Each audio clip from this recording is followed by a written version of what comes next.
Welcome, and thank you for joining us today. So today we're going to be speaking to you about the 6 needs that you never knew you had. And these needs are extremely powerful, and they are the key to fulfillment and happiness. Most of us look for happiness thinking they're going to find fulfillment, but in actual fact, it's the other way around, isn't it? Yeah, absolutely. And who doesn't want to feel fulfilled, and who doesn't want to feel happy, right? I think that's what most people are striving for if they're not already experiencing it. And what we're going to share with you today is actually something that I learned from my own coach a number of years ago, and then we learned it again when we did the Tony Robbins event. When was that? A couple of years ago? Yeah, a couple of years ago.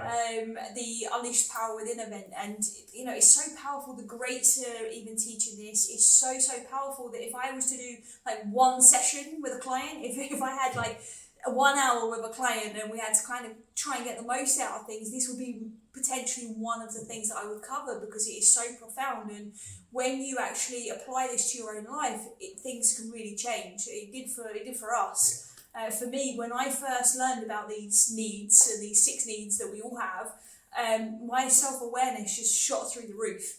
And like literally everything changed. I was literally able to start to understand why I did what I did.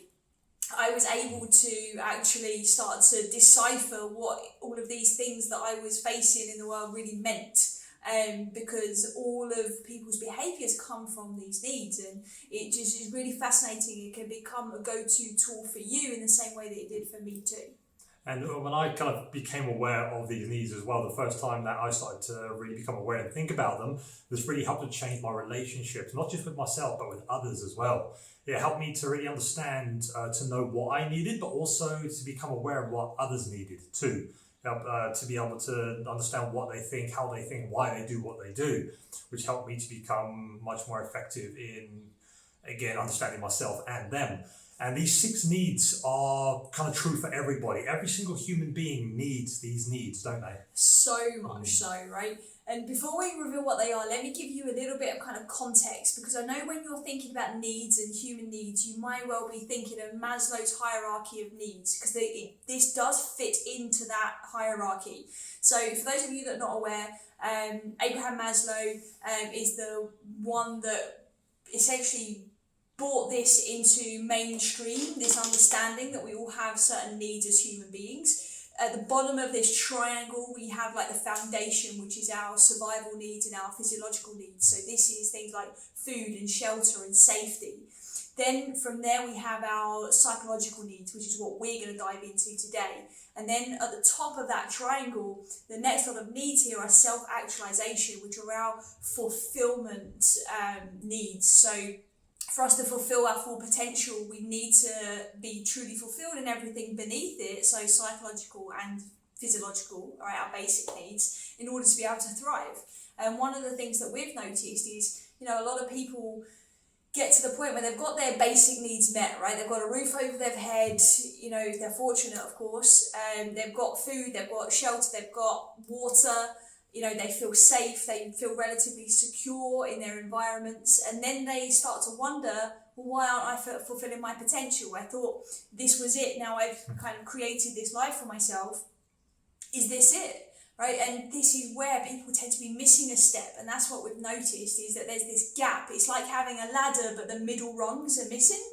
Right, and it just doesn't really make so much sense in terms of how to get there. This is why we're going to zoom in on psychological needs, because those are the rungs in the middle that get you from being at that baseline and having the foundation all the way into that self-actualization. These 6 needs that we're going to share with you are really going to kind of drive that home for you today and raise your awareness even more. That they are, and sometimes we think that we need certain things now, don't we? But we don't always determine that based on any real framework. Mm-hmm. Now, this theory, we're going to go through these 6 needs. Once you become aware of them, you may start to discover the things that you thought that you needed is not actually what you need. So, for example, like a lot of people think they need like a fancy car, a big house, flashy jewelry, a certain type of boyfriend or girlfriend, a certain kind of job. All these certain things, and we're not saying that that's a bad thing, are we? No, not at all. Like, it's fine to have those things, but it's about understanding what's behind them and what's driving them. Because the thing is, what if one day it's taken away from you? Let's say you put all your eggs in one basket, as the old English saying goes, into your relationship, right? And your world revolves around your relationship. but because it's been the relationship of your dreams, it's what you thought you needed all your life. And then one day this relationship is taken away from you for whatever reason, things are out of your control. You know, you'll be at a bit of a loss, and sometimes that can be very, very detrimental. And that's, you know, that's not okay, is it? Because you want to be okay regardless of your external world. What do they call it? The eye of the storm. If you want to be like the eye of the storm, the centered and grounded, you need to be able to make sure you're fulfilling yourself internally so that the things around you just add value, right? And that your relationships are an extra bonus, for example. So these are so important that you literally, your neurology requires them to be met. Like, so physically, you need to be able to meet these needs, otherwise you'll feel it in your system. Right? A lot of people, when they don't fulfill these 6 needs we're going to share, they feel unsettled, they feel lost, they may even feel depressed, they feel like something's missing, something's not quite right in their life. And this is happening because this is part of who you are, it's part of your psyche, is basically giving you this checklist of needs, and if you're not fulfilling them, your body's going to tell you so, right? Your body, your heart, your mind, and your reality is going to end up, you know, maybe one that you don't want. So just please bear in mind that the level of each need is dependent on every individual. So we all have these 6 needs. However, you might need one more than I need it. John might need one more than I need it. Right? It depends on the person every single time, but the 6 needs will be true for you. And it's really important to be aware that your behaviours are shaped based on meeting these needs. So all of your behaviours are done in order to fulfill these needs. Does that make sense? That does make sense. Good. Yeah, and we've been speaking a lot about needs at the moment, obviously behaviours that shape our needs, but I bet the question you're asking now, what are the needs? What are these 6 needs? Get on with it, exactly. These needs. So we are going to take you through each 6 needs and kind of an example of how that shows up kind of for a lot of people in their life. They're just examples, and we can expand on these many, many times over. So the first need is certainty. Okay, now this is a big one for me. This is one of my top. John is like Mr. Certainty. He likes certainty. I love certainty. Certainty is about safety. It's about stability. It's about order, consistency, predictability. So this is growing up. I've always been like this. Is where I like structure. I like order, like consistency and things. So for me, a big one would be, as an example, food.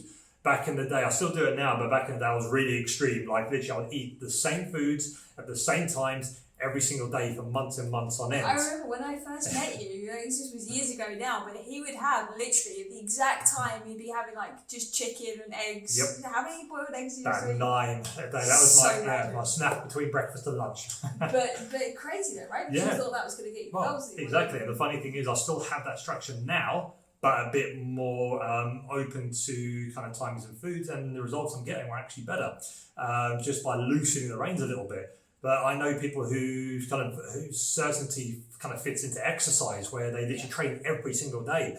And whether they're sick, whether they're on holiday, whether they know they need a break, they still train. It's just because they need that certainty of, I'm going to the gym at this time, I'm doing this at this time every single day. It provides that level of certainty. My job used to be the same many years ago. I was work obsessed by it. I was into it all the time. Every single day I'd work 16 hours a day, because when I wasn't, I didn't know what to do with myself. I didn't know how to feel certain outside of work. So I would just keep working and working. And even some of you might relate to when you drive to work or when you drive to the mall, you might take the same route every single time. You might park in the same parking space. That's me for sure. Every Always single time. park in the same parking space if I'm going to the same mall. That's just so you don't lose your car. If you can. But yeah, it's that's the level of certainty where you know something is predictable, it's certain, it's comfortable. And you do it repetitive all the time. Sometimes it's unconscious. You don't even realise you're doing it. Most of the time. Most of the time. Like you probably leave home, you get to work, and you don't even realise, you don't know what happened in between. It's like a blackout. Exactly, right? And in that blackout, all these behaviours are happening, and if they're happening on autopilot, again, you're not aware of what's being done in order to fulfil them. So if you are one of these people that is in search of this fulfilment or happiness, or like but there's something that might be missing for you, then there's a strong chance it's hidden in those unconscious behaviours that you're just completely oblivious to, which is why we want to heighten your awareness now by telling you these things. Cool. So the next one is variety. Okay, now this is more me, I would say. Charlotte's I favourite mean, one, yeah. again, guys, but please remember, like, we all need all of the needs on some level. But for me personally, variety is definitely up there as one of the most important for me. And this is that need for like surprise, challenge, excitement, difference, adventure, change. And this can come in many, many forms. It can come in needing a sense of newness, like you need to go and buy something, you need to go and learn something new, maybe you need to visit somewhere new, have a change of scenery, maybe you just need to change the flow and the dynamic of your day, maybe you look for change within your relationships, maybe you change the country you live in, maybe you change the dynamics of your friendships. But there will be an element of variety playing out in your life. And again, if that's missing, and say you have too much of another need and this one's neglected, but it's important for you, again, you'll be left feeling like something just isn't quite fitting in the right place. Yeah, definitely. For me, again, the same. My variety was at the bottom of my list back in the day. My certainty was like right up here, variety's right down here. And I used to ignore it because I liked, obviously, that predictability. And when I started to introduce more variety in, whether it be foods or travel or, again, moving to different countries, even though my variety is still, it's not the top of my list, but just adding in those little bits of variety helped to make things, it kind of connect things a little bit better and make me feel a little bit more whole, should we say. One of the things as well, which I think is kind of important to mention, because you're in a relationship, whoever's listening to this, you know, you're in a relationship where it might not be with an intimate partner, but you're definitely in a relationship with, you're in a relationship with us, you're in a relationship with the people you work with your own family, your own friends. And within those relationships that you do have interaction with, there are needs at play all the time. So like we said, John's like core need there is more certainty compared to one of mine, which is variety. So as a couple, if we're literally living in the same space, we're living in the same world, right? And we need to complement that. Because if I need so much variety, that's going to drive him insane if he wants to have certainty and vice versa. So we have to be mindful, we have to be respectful, we have to be aware of how we're fulfilling our needs, both individually and then as a couple. And these 6 needs really play a huge role in relationships. And again, from a relationship coaching perspective, this would be one of the first things I look at. So if you're listening to this and you are struggling in your relationship in any way, then, you know, go back to the drawing board, reflect on these 6 needs at the end, and then find out from your partner, you know, what are their needs, and where can you be a little bit more accommodating for each other, because then you come from a place of understanding and compassion, and then things become a lot more fun, and you get this kind of zoomed out bigger picture of why somebody does what they do, right? John being so strict and disciplined, you know, it doesn't offend me because I know that that's his thing. But other people and clients that I've worked with, if their partner goes to the gym, right, at a certain time, at a certain moment of the day, consistently, they see that as, no, they're not spending time with me, it must be personal to me, and that's obviously not going to be the most healthy approach to that relationship. So I just implore you to think about it from that context. Just seem relevant considering the style of those two anyway. Definitely. Well, that takes us nicely into need number 3, which is love and connection. Oh, there you go. There you go. So love and connection is all about kind of communication, about attachment, connection, intimacy, love. And that's not just for other people, this is kind of I think the biggest mistake a lot of people make. They look towards other people for the love and connection, whereas it's also looking within and being comfortable and loving yourself and being connected with yourself as well. So it's showing affection to yourself as well as others. It's showing affection to your family, getting affection back, is your friends as well, your social circles, having that attention, giving attention to people, receiving attention, that all fits into that love and connection. And the question you ask yourself is, where is your love and connection coming from? Is it all your love and connection coming from the external world, or are you able to fulfill your love and connection needs through your internal environment as well? And guys, please do remember what we said earlier, that, you know, these needs are, it's okay to have the external world, you know, filling up your cup that little bit more, but that foundation, the cup needs to be you, right? It comes from inside. And I think you know this by now. You've heard many, many times that self-love and unconditional love, it starts with you get what you give, and all of those kind of like cliches, but they really are true. And this methodology that we're teaching you now is very, very apt for that, okay? So the fourth need that we all have is the need for significance, okay? And then significance, what we're talking about here is this meaning to feel special, to feel wanted, to feel needed, to feel this kind of sense of importance. And you might notice this when you're kind of looking to, win something, right? You want to be the winner, and it's because you want to be rewarded and recognized, right? Perhaps it's like your job.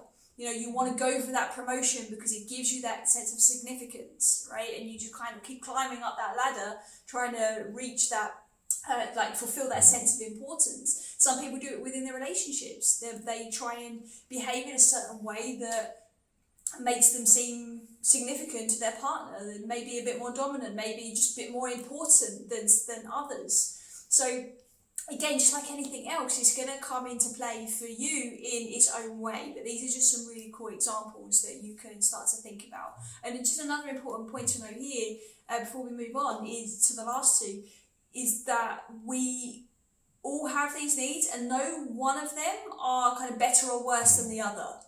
All right, and I bring this up because when I work with clients, sometimes they're like, oh, that doesn't sound like it's something I should have. Like, I shouldn't feel the need to feel important. It's like, no, you should. Like, you do, right? Because that is one of your embedded human natural needs. And that is also important. So no one of these needs are better or worse. They just are what they are. Okay, that's cool. Yep, that's cool.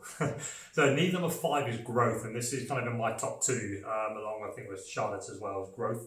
And growth is for us is extremely, extremely important, as well as the other needs are. But it's for us, we always want to keep constantly developing, whether it be intellectually, spiritually, emotionally, physically, whatever our goal is. We want to keep growing. We keep growing. We keep improving. We keep obviously that sense of fulfillment. And this can come in ways of anything. Like you're always learning. Okay, you're constantly learning all the time, whether it's reading, listening to podcasts, doing courses, asking for feedback from people, getting a coach for yourself. Yeah.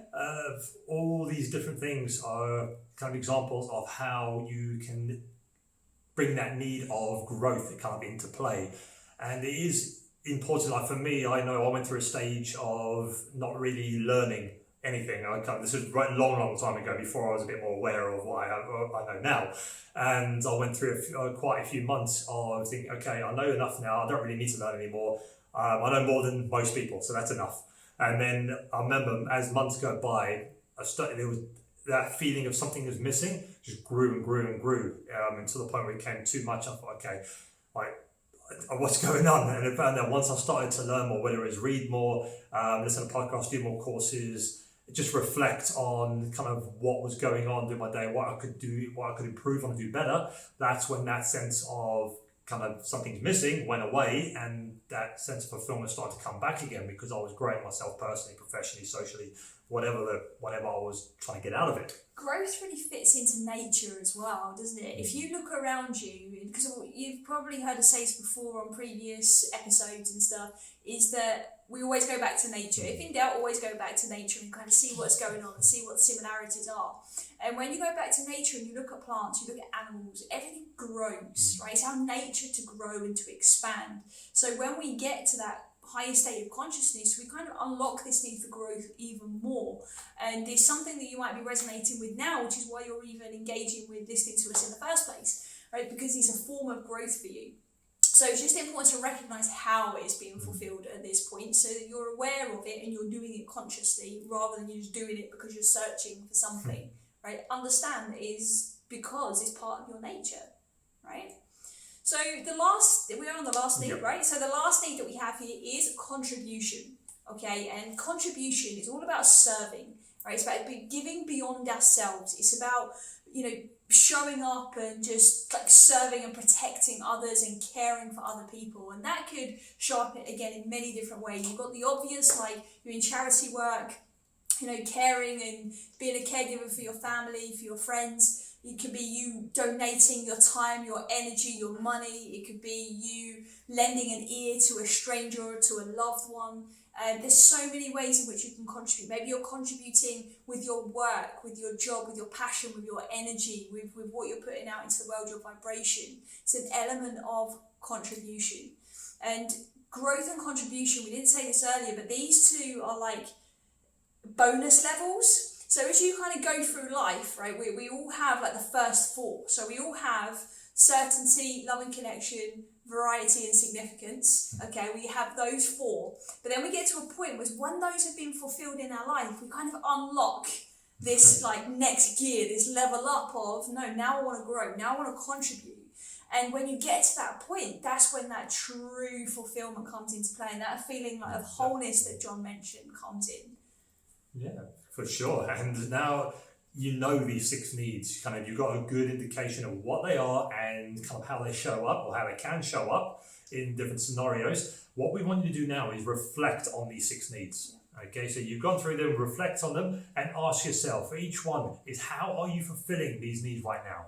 So how are you fulfilling certainty? How are you fulfilling variety? How are you fulfilling significance? Okay, and then ask yourself is, what behaviors are fulfilling these needs? So what behaviors am I representing or am I actioning that are kind of tying into significance or their variety or significant growth or love and connection? Okay, so ask yourself those 2 questions through those 6 needs. Reflect on on those questions, what comes out, and just see what happens. Yeah, definitely, because it will raise your level of awareness, so you start to see if you're even being fulfilled right now. Most of the time when I do this activity with prospective clients, is they're not. Right, they're not feeling fully fulfilled, or they're fulfilling 1 or 2, but usually not the most important ones, which is why they're experiencing those feelings of unsettlement, feeling a bit lost, feeling potentially depressed, feeling like that thing is missing, right? So there's a strong chance they're not being fulfilled, which is why we encourage you to do this so much, because then you get to create change. Then you get to choose consciously, how am I going to fulfill them? Because all of your behaviours are fulfilling your needs. So if you're doing something in your life that you wish you wasn't, okay, that could be eating too much chocolate, drinking too much alcohol, smoking cigarettes, it could be whatever, okay, you pick, it's your thing, right? So if you've got something in your life that you're doing and you just can't seem to shake the habit, but you want to, right? If you do want to, you carry on, because this isn't the kind of conversation for that. But if you have something and you've tried to stop and you don't feel like you can, it's because it's fulfilling one of your core needs, okay? More examples of this is like scrolling on social media. So many people now spend most of their time, I think it's like over 4 hours a day, scrolling on social media, and they wish that they weren't doing it because they realise they could be doing something else. They're using it as a form of procrastination, but actually what's actually happening is that behaviour in itself is fulfilling those needs. It might be giving them a sense of certainty because they kind of know what they're going to expect, right? They're comfortable, they're in the comfort zone there. Maybe they get a bit of variety because they see different posts, different videos pop up, right? Maybe they are getting a sense of significance because they are getting likes on posts and things like that, or somebody follows them and these kind of things. And they sound really trivial when I say it like this, but actually they all come together and they get tangled up. And they get to a point where they can become this massive roadblock between where you are now and where you want to be. And it's only because we have this lack of awareness about them. So your job is to get aware, okay? Get aware, start to understand what behaviours do you have and which ones do you want to shift. Thing to look at there is then which need is it fulfilling, then you replace that with something else. So if, go with the social media example, it's, what I say, certainty, variety and significance, and I'm like, no, I want to change that, I don't want to spend 4 hours a day on my phone. Okay, cool. What can I do instead? What can I do to give myself a sense of certainty? What else can I do to give myself a sense of variety? What else can I do to help myself feel significant? Immediately then, I get to reframe and rethink about how I'm going to be spending my time on a much deeper level. And remember what we said, guys, your psyche needs this, right? It's your psychology that is causing and driving these things within you. So don't be a victim of your behaviours because it's coming from yourself and your core needs.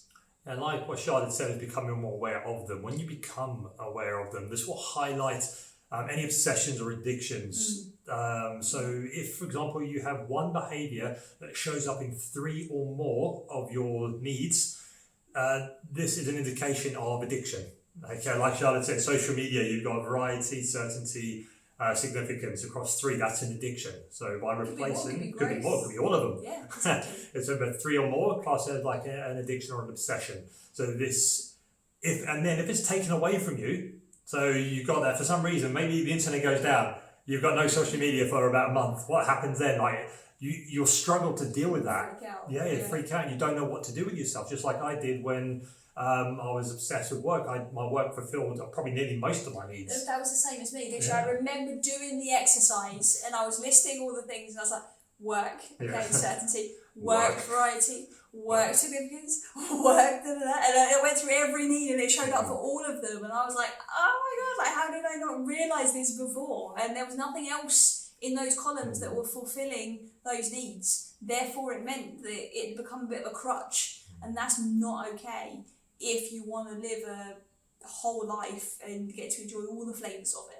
Yeah, for sure. And takes us into, what did you say the other day about COVID-19? Yes, yeah, exactly. COVID-19 is a classic example of needs being fulfilled, right? COVID-19 and lockdown really obviously tipped some worlds upside down. Everybody had to shift something in their life. I think everybody can agree on that. And a lot of people struggled when they couldn't go out and socialise. They couldn't go to the shopping malls and go shopping and like for leisure rather than for necessities. They couldn't go and get the latest things. They couldn't go to the cinema. They couldn't like have that affection with friends and family in the same way they did before. And immediately that goes back to our core needs. Right, again, like John said, they were shifted, taken away completely, pretty much overnight. Is boom, lockdown's coming, and then it's like, okay, also all of those needs that were once fulfilled are now not. And a lot of people then struggled and felt a lot of despair and stress and discomfort because they had to then be with themselves and they had to figure out how can they now start to drive these needs and fulfill them internally. And we don't want you to feel that way. We don't want you to have to experience that. So if that was you, is you, and then it's something that it's time for you to pay attention and become a lot more conscious of these needs, how you're fulfilling them and how you can fulfill them internally. Okay? Nice, yeah, exactly, guys. These 6 needs are the foundation of what we can build the life that we desire. Okay, without the consciousness and understanding, it's easy to become overwhelmed by what we think we need versus what we really need. Don't we? Yeah, absolutely. And listen, by mastering these needs, you are able to claim balance in your life. So we said at the beginning, a lot of people want fulfillment and happiness, but they also want peace of mind. They want to stop overthinking. They want to know themselves deeply. They want that balance, that harmony, and that's what you'll get from just identifying what these needs are and then obviously fulfilling them in the best way that you know how. Nice. All right. Cool. So that is it from us today, guys. Guys, if you've got any questions on this, please let us know because we've kind of brushed over them, I know. But it's really just about bringing it into awareness at this point. But do feel free to let us know if you've got deeper questions on this because we'd happily obviously do more episodes on this. Obviously, we'll come back to you personally as well in whatever it is you're asking. But it is so powerful that I'd implore you to really take some time to reflect on that now after listening to this. Nice. So I hope you enjoyed what we were speaking about. Obviously take it in, reflect it, just see what comes up. And again, like Charlotte said, if you've got any questions, just reach out. We're here for you all the time. So until next time, we'll see you soon. Take care. Bye.